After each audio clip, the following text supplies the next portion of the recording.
राधे कृष्णा। हिमालय के गहरे जंगलों के बीच एक रहस्यमयी गुफा थी। इस गुफा के बारे में कहा जाता था कि वहां भगवान शिव की प्रिय औषधि छुपी हुई है, जिसे पीने से मनुष्य को 50 हाथियों का बल और अमृता प्राप्त होती है। किंतु यह दवाई केवल उन्हीं को प्राप्त होती है जो इसके योग्य हो। परंतु गुफा तक पहुंचने का मार्ग इतना खतरनाक था कि कोई भी वहां से जीवित वापस नहीं लौटा। कहानी की शुरुआत गांव का एक साधारण युवक अर्जुन, जो अपनी बीमार मां के लिए किसी भी हद तक जाने को तैयार था, इस गुफा के बारे में सुनकर उत्सुक हो उठा। उसकी मां वर्षों से असाध्य रोग से पीड़ित थी और सभी औषधियों ने असफलता पाई थी। एक दिन गांव के साधु ने अर्जुन को यह कथा सुनाई कि शिव की औषधि न केवल शरीर को ताकतवर बनाती है, बल्कि सारे रोग भी मिटा देती है। अर्जुन ने निश्चय किया कि वह इस औषधि को लाएगा। हालांकि गांव के बुजुर्गों ने उसे चेतावनी दी कि यह गुफा मौत का घर है, लेकिन अर्जुन का निश्चय अडिग था। वह शिव का भक्त था और उसे विश्वास था कि महादेव उसकी सहायता करेंगे। रहस्यमयी यात्रा। अर्जुन ने अपनी यात्रा शुरू की। हिमालय के दुर्गम रास्तों, बर्फीले तूफानों और खतरनाक जंगली जानवरों को पार करते हुए वह गुफा के द्वार तक पहुंचा। गुफा के द्वार पर एक शिला पर लिखा था, सत्य, साहस और त्याग की परीक्षा में खरे उतरने वाला ही भीतर प्रवेश कर सकता है। अर्जुन ने गुफा में प्रवेश किया। गुफा के भीतर एक अनोखी दुनिया थी। चमकते हुए क्रिस्टल, लताओं से घिरे मार्ग और एक गहरी रहस्यमयी खामोशी। जैसे ही वह आगे बढ़ा, उसे पहली चुनौती का सामना करना पड़ा। पहली परीक्षा, सत्य का सामना। अर्जुन के सामने एक विशाल शिला पर एक रहस्यमयी संत प्रकट हुआ। उसने अर्जुन से कहा, यदि तुम्हें यह औषधि चाहिए तो सत्य बोलने की शक्ति सिद्ध करो। क्या तुमने हमेशा सत्य का पालन किया है? अर्जुन ने सिर झुकाकर कहा, नहीं, मैंने कई बार झूठ बोला है, लेकिन आज मैं अपनी मां के लिए यहां हूं। संत ने मुस्कुराकर कहा, तुमने अपनी सच्चाई स्वीकार कर ली, आगे बढ़ो। दूसरी परीक्षा, साहस की कसौटी। गुफा के अगले हिस्से में अर्जुन को एक पुल पार करना था। यह पुल एक गहरी खाई के ऊपर झूल रहा था और नीचे तेज धाराओं वाली नदी बह रही थी। अर्जुन को डर का सामना करना पड़ा। उसने शिव का ध्यान किया और साहस जुटाकर पुल पार किया। तीसरी परीक्षा, त्याग का सबक। अंतिम चुनौती में अर्जुन को एक अनमोल खजाना दिखाई दिया। संत ने उसे कहा, यह खजाना तुम्हारे जीवन को बदल सकता है, लेकिन यदि तुम इसे लो तो औषधि तुम्हारे लिए नहीं होगी। अर्जुन ने खजाने को देखने के बाद अपनी मां की पीड़ा को याद किया और बिना किसी झिझक के खजाने को ठुकरा दिया। उसने कहा, मुझे केवल औषधि चाहिए जो मेरी मां को बचा सके। शिव की कृपा, अर्जुन की निष्ठा, साहस और त्याग देखकर गुफा के भीतर एक तेज प्रकाश फैल गया। भगवान शिव प्रकट हुए। उन्होंने कहा, तुमने अपनी योग्यता सिद्ध कर दी है, यह औषधि अब तुम्हारी है। शिव ने अर्जुन को औषधि दी और कहा, इसका उपयोग केवल भलाई के लिए करना। अर्जुन की जीत।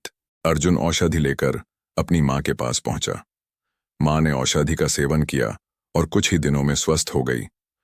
गांव वालों ने अर्जुन की वीरता और त्याग की कहानी सुनकर उसकी प्रशंसा की, लेकिन अर्जुन ने इसे महादेव की कृपा बताया। उपसंहार।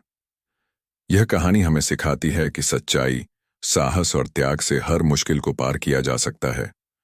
भगवान शिव की प्रिय औषधि केवल उनके भक्तों के लिए है, जो निस्वार्थ भाव से दूसरों की भलाई के लिए प्रयास करते हैं। 100 दुखों की एक दवाई अर्जुन के जीवन का एक सबक बन गई और उसकी कहानी पीढ़ी दर पीढ़ी सुनाई जाती रही।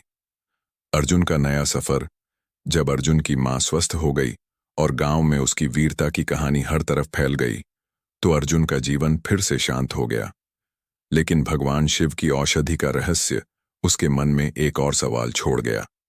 क्या इस औषधि का उपयोग केवल दुखों को मिटाने के लिए होता है, या इसमें और भी रहस्य छुपे हैं?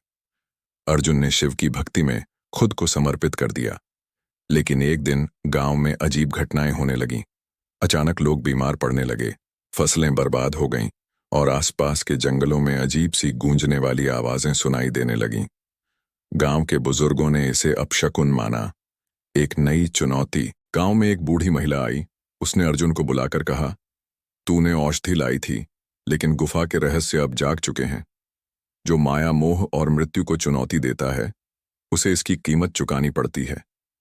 अर्जुन ने पूछा, लेकिन अब क्या करना होगा? बूढ़ी महिला ने कहा, तुझे उसी गुफा में लौटना होगा और औषधि का असली रहस्य जानना होगा। वहां अब तुझे अपने पिछले कर्मों का सामना करना पड़ेगा।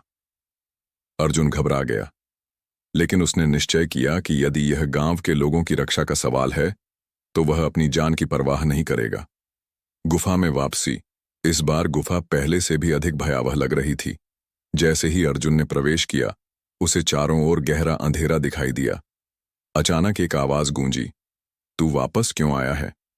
क्या तुझे पहली बार की परीक्षाएं काफी नहीं थीं? अर्जुन ने कहा, मैं अपने गांव और परिवार की रक्षा के लिए आया हूं। मुझे बताइए कि गुफा का रहस्य क्या है और यह औषधि इतनी शक्तिशाली क्यों है? तभी गुफा के भीतर एक अद्भुत दृश्य प्रकट हुआ। उसने देखा कि औषधि को तैयार करने वाले आर्षि वहां ध्यानस्थ बैठे थे। अर्षियों ने कहा, यह औषधि केवल शक्ति नहीं बल्कि परीक्षा है। जो इसे पाता है वह दूसरों के लिए त्याग करने का संकल्प लेता है। लेकिन यदि इसका उपयोग केवल अपने लिए किया जाए तो यह विनाश का कारण बन सकती है। गांव का संकट। अर्जुन ने महसूस किया कि औषधि का रहस्य केवल त्याग में छुपा है। गांव में हो रही अजीब घटनाओं का कारण यही था कि औषधि का उपयोग केवल एक बार होना चाहिए था। आर्षियों ने अर्जुन को आदेश दिया, तुझे औषधि को गुफा में लौटाना होगा और अपने गांव को विश्वास और भक्ति से बचाना होगा। औषधि केवल तभी प्रभावी होगी जब इसका उपयोग सही समय पर और सही कारण के लिए किया जाए। अर्जुन का बलिदान। अर्जुन ने बिना किसी झिझक के औषधि को गुफा में वापस रखा। जैसे ही उसने ऐसा किया, गुफा के अंदर का प्रकाश पहले से भी अधिक तेज हो गया।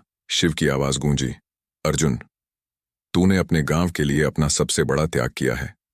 तेरा यह बलिदान ही तेरी सबसे बड़ी ताकत है। अब तुझे औषधि की आवश्यकता नहीं। तेरा साहस और सत्य तुझे सदा ताकतवर बनाए रखेंगे। गांव की रक्षा। अर्जुन ने गुफा से वापस लौटकर गांव को सारी बातें बताईं।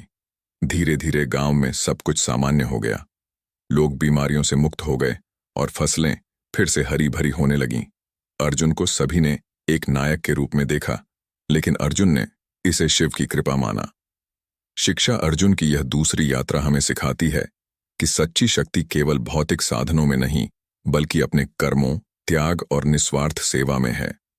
भगवान शिव की औषधि केवल उन्हें वरदान देती है जो दूसरों के लिए जीते हैं। त्याग और भक्ति ही सच्ची औषधि है जो हर दुख का अंत कर सकती है। दोस्तों, कहानी अगर अच्छी लगी तो ये कहानी अपने रिश्तेदारों में शेयर करें, दोस्तों में शेयर करें और धर्म ग्रंथ चैनल को लाइक एंड सब्सक्राइब करें। चलो मिलते हैं नेक्स्ट कहानी में। तब तक आप सभी को राधे कृष्णा, राधे कृष्णा।